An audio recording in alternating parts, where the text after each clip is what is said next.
नमस्कार. समता संस्कार शिबिरच्या अनुषंगाने ॲडव्होकेट नरेंद्र माधव ह्या चॅनलवरती आपले सहर्ष स्वागत आहे. मित्रांनो, आम्ही भारतभर समता, न्याय, बंधुता आणि राष्ट्रीय एकात्मता पोहोचवण्याचं काम करत असतो. संपूर्ण भारताबरोबर जगभर समता, न्याय, बंधुता, राष्ट्रीय एकात्मता पोहोचली पाहिजे. लोकांच्या मनामध्ये असणारी जात, धर्म च्या अनुषंगाने असणारी अंधश्रद्धा दूर होऊन त्या ठिकाणी माणुसकीची, प्रेमाची भावना उपजत निर्माण झाली पाहिजे आणि माणसाच्या मनामध्ये प्रेम निर्माण झालं पाहिजे. ही व्यापक दृष्टिकोन घेऊन आम्ही भारतभर समता संस्कार शिबिर चालवत असतो. आपलं पण एक कर्तव्य आहे की या चॅनलच्या माध्यमातून तुम्ही आमच्याशी जोडा. समता, न्याय, बंधुता, राष्ट्रीय एकात्मता संपूर्ण भारतभर आणि जगभर प्रोव्हाइड करण्याचं, प्रसारित करण्याचं काम तुम्ही आमच्या चॅनलच्या माध्यमातून करा. चॅनलला लाईक करा, सबस्क्राईब करा आणि चॅनलचे व्हिडिओ शेअर करा. कारण चॅनलला लाईक केल्यानं, व्हिडिओ शेअर केल्यानं जगभर समता प्रस्थापित होण्यासाठी नक्कीच आपला हातभार लागेल अशी अपेक्षा या ठिकाणी ठेवतो. मित्रांनो, आम्ही समता संस्कार शिबिर जे चालवत असतो, शिबिराचा उद्देश लोकांच्या मनामध्ये प्रेम निर्माण व्हावं, लोकांच्या मनामध्ये राग जो आहे तो राग दूर होऊन त्या रागाच्या जागी प्रेमाची, आपुलकीची, सहानुभूतीची भावना निर्माण होणं अत्यंत महत्वाचं आहे आणि ते करण्याचं काम आम्ही सगळ्यांनी मिळून करायचं आहे. मागच्या समता संस्कार शिबिराच्या व्हिडिओमध्ये आपण छत्रपती शिवाजी महाराजांची समता शिकवण, त्याचबरोबर महात्मा बसवेश्वराची समता शिकवण, त्याचबरोबर तथागत भगवान गौतम बुद्धाची समता शिकवण्याच्या अनुषंगाने आपण व्हिडिओ बनवलेले आहेत. आज आपण जो व्हिडिओ बनवत आहोत, ब्लॉग बनवत आहोत, तो आहे महाराष्ट्राचं संत साहित्याचं दैवत असणारं, तसंच पुरोगामी संत साहित्यामध्ये अत्यंत व्यापक असं व्यक्तिमत्व असणारं संत तुकाराम महाराजांची समता शिकवण. वारकरी संप्रदायामध्ये आणि अध्यात्मामध्ये संत तुकारामांना आणि संत तुकारामांच्या समतेच्या विचाराला नाकारून पुढे जाता येणार नाही, म्हणून संत तुकाराम महाराजांची समता शिकवण अत्यंत महत्वाची. मित्रांनो, संत तुकाराम महाराज हे मराठीतील भक्त संप्रदायातील एक महान संत होते, हे आपल्याला सगळ्यांना माहितच आहे. त्यांनी त्यांच्या अभंगाच्या माध्यमातून, अभंगाच्या रचनेच्या माध्यमातून समाजातील समतेचा अत्यंत प्रभावी असा संदेश समाजातील लोकांना त्या काळामध्ये 16व्या-17व्या शतकामध्ये देण्याचं काम संत तुकोबा महाराज म्हणजे संत तुकाराम महाराजांनी केलेलं आपल्याला पाहायला मिळतं. थोडीशी तोंड ओळख जर पाहायला गेली तर जन्माचा विचार केला तर जन्म देहू या गावी, पुणे जिल्ह्यातील, महाराष्ट्रातील जो पुणे जिल्हा आहे, अत्यंत पुरोगामी असणारा, अत्यंत महत्वाचा असणारा हे शहर, पुणे शहरातील देहू नावाचं गाव. त्या देहू नावाच्या गावामध्ये 21 जानेवारी 1608 मध्ये त्यांचा जन्म झालेला आपल्याला बघायला मिळतो. वसंत पंचमीच्या माध्यशुद्ध पंचमीला त्यांचा जन्म झाला. जगद्गुरु म्हणून त्यांना एक संतपद त्या ठिकाणी प्राप्त झाला आहे की जगताचे गुरु म्हणून जगद्गुरु संत तुकोबा महाराज, संत तुकाराम महाराज अशी ओळख त्यांना त्यावेळेला मिळालेली आपल्याला बघायला मिळते. त्याचबरोबर आपण असं बघत असतो की कुठल्याही अभंगाची सुरुवात करत असताना मित्रांनो, पुंडलिक वरदे श्री विठ्ठल श्री ज्ञानदेव तुकाराम पंढरीनाथ महाराज की जय, जगद्गुरु तुकाराम महाराज की जय, अशी जी वारकरी संप्रदायातील जी अभंगाची सुरुवात होत असते, अभंगाची शेवट होत असते, सुरुवात होत असते, त्याचा जो अभंगाची सुरुवात आणि शेवटेचा जो दाखला आपण या ठिकाणी घेतो, त्यामध्ये पुंडलिकी वरदापासून श्री जगद्गुरु तुकाराम महाराजांची जय, ज्ञानोबा माऊलींची जय जे आपण असं म्हणतो, त्याचं कारण असं आहे की तुकाराम महाराजांनी वारकरी संप्रदायांचा जो पाया संत ज्ञानेश्वरांनी रचलेला आहे, त्याचं कळस लावण्याचं काम संत तुकाराम महाराजांनी केलेलं आपल्याला बघायला मिळतं. म्हणून म्हणतात की ज्ञानदेवानी रचिला पाया, तुका झालाशी कळस. ही जी वाक्यरचना आहे अत्यंत महत्वाची की ज्ञानदेवांनी लाविला, ज्ञानदेवांनी रचिला पाया, तुका झालाशी कळस. म्हणजेच तुकाराम महाराजांनी जी वारकरी संप्रदायातील संत परंपरेतील जी काही भागवत संप्रदायातील तत्वज्ञानामध्ये ज्ञानेश्वर महाराजांनी जी पाया रचला असेल तर त्यामध्ये कळस रचण्याचं काम संत तुकाराम महाराजांनी केलेलं आपल्याला पाहायला मिळतं. मित्रांनो, पूर्व नाव बघितलं तर संत तुकाराम महाराजांचं पूर्ण नाव आहे तुकाराम बोलोबा आंबिले. मोरे घराण्यातील ते होते तुकाराम बोलोबा आंबिले. वडिलांचं नाव बोलोबा आंबिले आणि आईचं नाव कनकाबाई बोलोबा आंबिले असं संत तुकाराम महाराजांचं परिवारांचं नाव. त्यांचे काही अपत्य आहेत, त्यामध्ये महादेव, विठोबा, नारायण, भागुबाई हे त्यांच्या काही अपत्यांची मुला मुलींची नावं आपल्याला बघायला मिळतात की महादेव, विठोबा, नारायण आणि भागोबा हे जे त्यांच्या पद्धत. निर्वाण प्राप्ती कधी झाली किंवा त्यांचा मृत्यू कधी झाला यामध्ये पण इतिहासकारामध्ये थोडंसं किंतु परंतु आहे. परंतु 19 मार्च 1650 मध्ये तुकाराम महाराजांचा निर्वाण झालेला, मृत्यू झालेला आपण पाहायला मिळतो. त्याला आपण तुकाराम बीज म्हणून पण तुकाराम महाराजांचा जो निर्वाण दिन आहे तो साजरा केलेला आपल्याला बघायला मिळतो. गुरु जर पाहिलं तर केशव चैतन्य नावाचे, बाबाजी चैतन्य नावाचे गुरु इतिहासामध्ये नोंद आहे की केशव चैतन्य आणि बाबाजी चैतन्य हे संत तुकाराम महाराजांचे गुरुस्थानी होते आणि त्यांना गुरु मानूनच तुकाराम महाराजांनी त्यांची अभंगाची साहित्य निर्मिती केलेली आहे, संतांची साहित्य निर्मिती केलेली आपल्याला बघायला. मगाशी आपण जर बघितलं की भागवत धर्माचं कळस होण्याचं महाभाग्य तुकोबा महाराजांना लाभलं. म्हणजे ज्ञानदेवीने रचिला पाया तुका झाल्याशी कळस या युक्तीप्रमाणे भागवत धर्म संप्रदायातील कळसांची उपमा जी आहे ती तुकाराम महाराजांनी केली. अत्यंत व्यापक कार्य, अत्यंत मोठं कार्य की वारकरी संप्रदायामध्ये, भगवत संप्रदायामध्ये तुकाराम महाराजांना जे कार्य केलेलं आहे ते अत्यंत मोठं, अत्यंत व्यापक आणि मानवहिताचं, समतेचं, मानवतेचं, प्रेमाचं आणि संपूर्ण समाजाप्रती असणारी त्यांची निष्ठा, संपूर्ण समाजाप्रती असणारी त्यांची जाणीव जागृती प्रती असणारे त्यांचं कार्य, याचा जर आपल्याला अभ्यास करायचा झाला तर आपल्याला आपला अभ्यासाचे क्षेत्र कमी पडेल. इतकं त्यांच्या अभंगाचे आणि त्यांच्या गाथ्याचं महत्व आपल्याला बघायला मिळतं. साहित्य रचनेचा जर विचार केला तर तुकाराम महाराजांची गाथाची 5000 गाथाची नोंद त्या ठिकाणी केलेली आहे की तुकाराम महाराजांनी त्यांच्या प्रापंचिक जीवनामध्ये अनेक अशा विपत्तीचा सामना त्यांना केला, अनेक त्यांना दुःख आली, अनेक त्यांना प्रापंचिक दुःख आली, संकटे आली, त्यांना ती नशिबाने भोगावी लागली असताना त्यांनी मोठ्या आत्मविश्वासाने त्यावरती त्यांनी एक प्रकारे मात त्यांनी त्यांच्या येणाऱ्या संकटावरती त्यांनी केलेला आपल्याला बघायला मिळतो. मित्रांनो, थोडा इतिहास बघितला तर वयाच्या 17व्या-18व्या वर्षी तुकाराम महाराजांची आई आणि वडील गेलेले आपल्याला बघायला मिळतात की अगदी 17व्या-18व्या वर्षी त्यांच्या आई वडिलांना मरण पावले.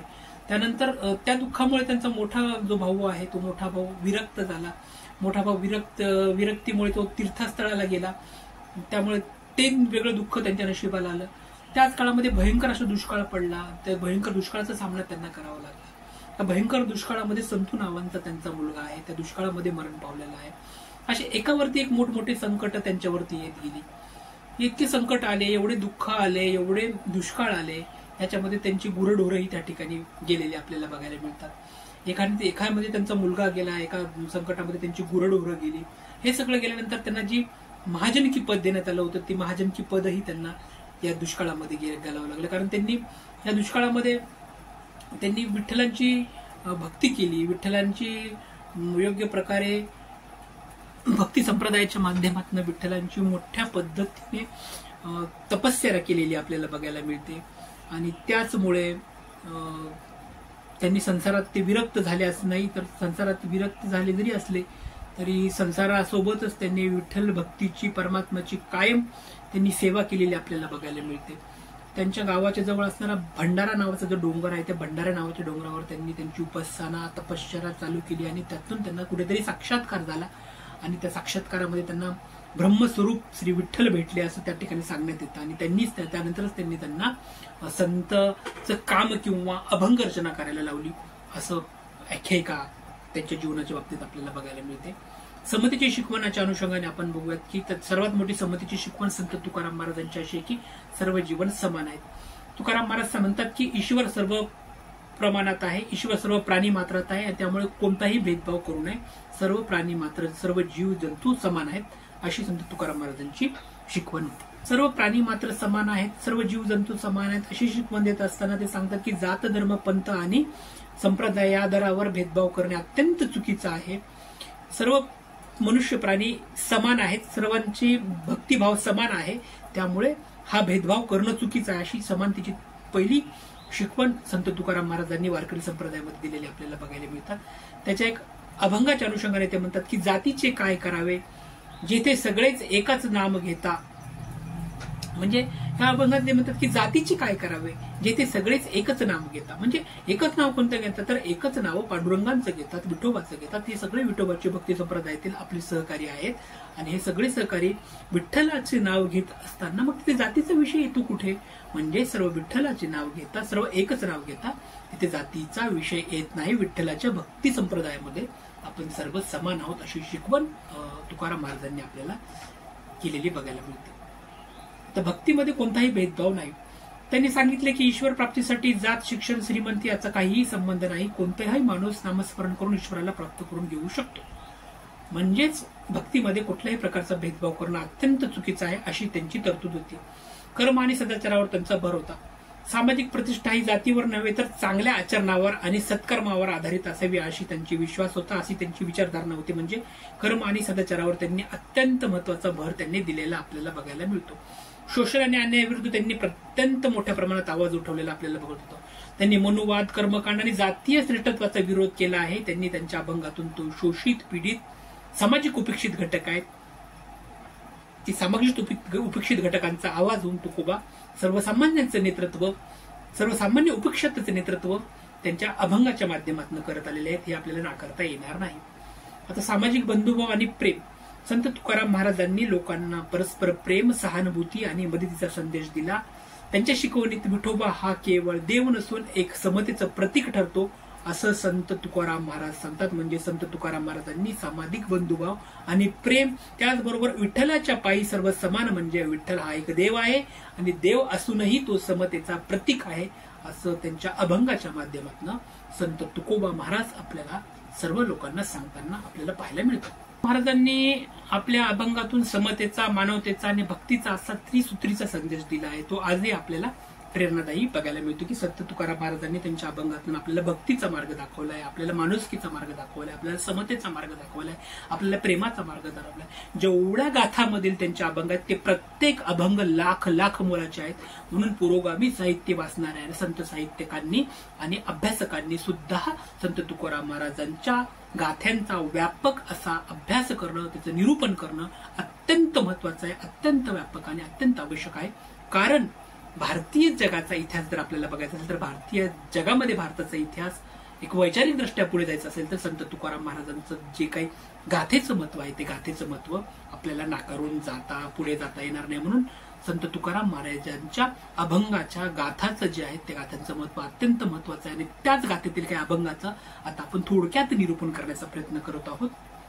तो पहिला जो अभंग आहे त्यामध्ये संत तुकाराम महाराज असं म्हणतात की जातीचे काय करावे, जातीचे काय करावे, जातीचे काय करावे, जातीचे काय करावे, जेथे सगळेच करीतात हरिपाठ. जातीचे काय करावे, जातीचे काय करावे, जेथे सगळेच हरिपाठ करता, एकनाथ चोखा नामदेवा केल्या भगवंताची सेवा. एकनाथ चोखा नामदेवा केल्या भगवंताची सेवा. म्हणजे ईश्वर भक्ती करणारे सर्वजण समान आहे, जातीचा अभिमान बाळगणं व्यर्थ आहे. इथे सर्वच भक्ती संप्रदायामध्ये भगवंताची, पांडुरंगाची सेवा करतात. त्यामध्ये संत तुकाराम महाराजाबरोबर संत एकनाथ आहे, संत चोखा महाराज आहे, संत नामदेव आहेत. हे सगळे असताना मग इथे जातीची श्रेष्ठता येते कुठे, असा सवाल त्या काळातील समाज व्यवस्थेला जगद्गुरु तुकोबा महाराजांनी केलेला आहे त्यांच्या या अभंगातून. दुसरा एक अभंग अत्यंत महत्वाचा आहे, अत्यंत व्यापक आहे, अत्यंत विचार करण्यासारखा आहे. तो म्हणजे आम्ही जे नाम घेतले, आम्ही जे नाम घेतले तेच घेऊन तारले सगळे, कोण जाणे कोण वंशाचा, कोण जाणे कोण देशांचा. आम्ही जे नाम घेतले, आम्ही जे नाम घेतले तेची घेऊन तारणे सगळे, कोण जाणे कोण वंशाचा, कोण जाणे कोण देशाचा.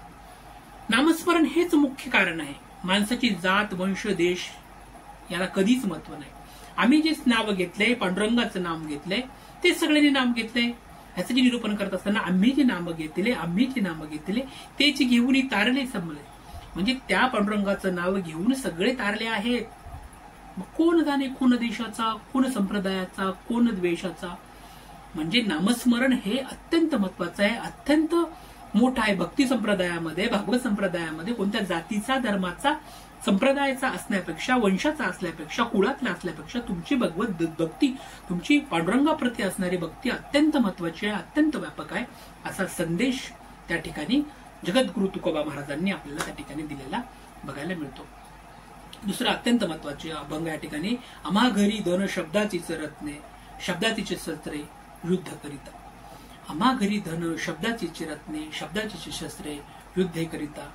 तया धनाशी तोटा नाही, तो येई आम्हा भाग्यवंता. तया धनाशी तोटा नाही, तो येई आम्हा भाग्यवंता. आमच्या घरी धन दौलत जे काय आहे ते म्हणजे शब्द आहे.